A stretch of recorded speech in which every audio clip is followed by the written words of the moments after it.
Kung titignan mo yung pupuntahan, di ba parang malayo? Pero kapag lilingunin mo yung pinanggagalingan, malayo ka na. Hindi mo malalaman kung hindi ka susubok. Ang buhay ay isang malaking sugal. Kung lagi kang takot sumugal sa isang bagay, dahil takot kang mawalan, mauubos lang kung anong meron ka. Kung hindi ka mawawalan, hindi ka rin magkakaroon. Kung ano man ang mga desisyon mo ngayon, yun ang magiging buhay mo bukas. Lakasan mo lang yung loob mo dahil ang mundong to, aapakan lang ang mga mahihina. Ibangon mo palagi ang sarili mo. Palang araw magugulat ka na lang na ang layo na pala ng narating mo. Kahit mabagal ang progress, basta may usad at kumikilos ka, okay na yan.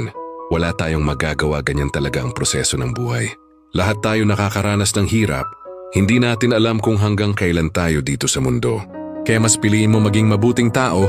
Ang pinakayaman na maituturing natin sa sarili ay ang ating mga pangarap. Kapag handa kang abutin yung mga pangarap mo, hinding-hindi ka maghihirap. Kung lagi kang may pinagdaanan sa buhay or pagsubok, pruweba lang yan na isa kang magiting na sundalo. Sa mga pagsubok, diyan ka aangat, diyan ka babaguhin. Hindi ka magtatagal sa mundo, kaya lubos-lubusin mo na gawin yung mga bagay na nais mo.